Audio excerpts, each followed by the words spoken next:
I believe in accepting failure. Children have always been taught that there is usually only one right answer to your work, and that's the answer that they have to find. In our highly competitive society, we prize success and hate it when things go wrong. Society doesn't reward defeat, and you don't hear about failure in your history books unless you hear about failure that became success, like Thomas Edison. So, unlike Thomas Edison, many of us avoid failure like the plague.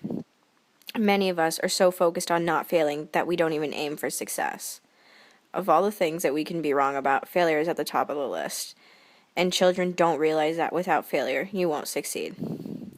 Failing is not a sign of weakness like children may think. Failure is not something to shun, but it's something to embrace. None of us are born with this fear of failure. It's not an instinct, and it's something that will grow in you as you become older. Very young children don't have a fear of failing. Failure can be crippling and stop us from taking risks in life. So how do we develop this fear? When we get to school, we quickly learn that making mistakes are bad. Answers are either right or wrong, true or false, and bubbles to be filled in.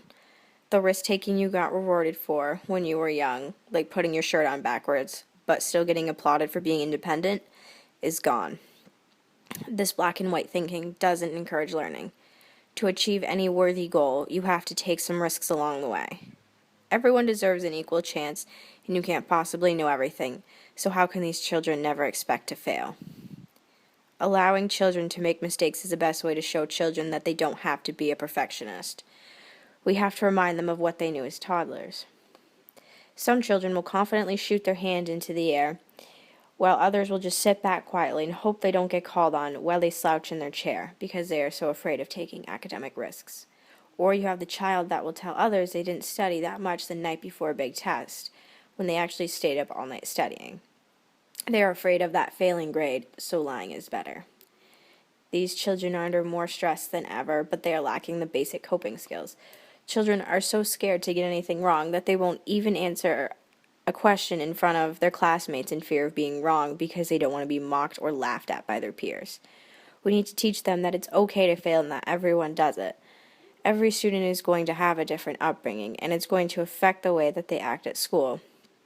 Some parents push their children to always do well and tell them that failure isn't a good thing and that they always need to be number one, whether it's in sports or in school. When parents place an excessively high value on outstanding performance, children come to see anything less than perfection as failure. Children try their hardest to do the best for their parents, but sometimes they cannot meet those standards, and they get scared to tell their parents they failed because their parents don't condone failure. Students have become paralyzed with fear of failing that they won't try anything new because they don't want to fail at it. This isn't what we should be teaching our children. Though as teachers we can't control what students' parents teach them at home, there is something we can do about this. If you have a student who needs feedback, give them constant feedback about how they are doing. Don't let a student's self-worth become whether they fail or not. Show them that it's okay to fail and that we as humans are going to fail. The last thing as a teacher you can do is to build positive relationships with your students. Students are more motivated when they feel like their teacher appreciates them. When you are in school, it's supposed to be a safe place. You have to fail sometimes in order to succeed. Everyone has to fail. That's a part of life. As soon as a child knows what failure is, they will know how great it is to get right what they have been working towards for a long time. If they are unwilling to work, then they will always fail. So you have to make sure that they are always trying their best in school and even out of school while playing sports. The best thing you can do as a teacher is to help support them.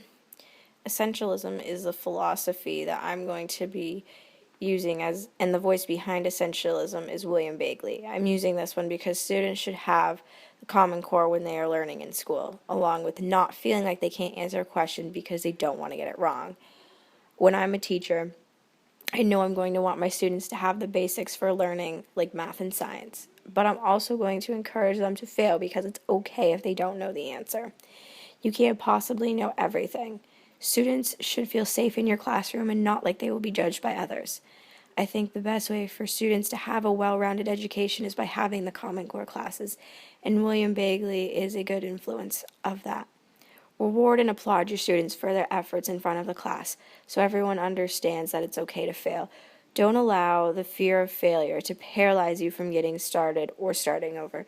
The only limitations you have are the ones you put on yourself. It's all mental. You only truly fail when you quit trying.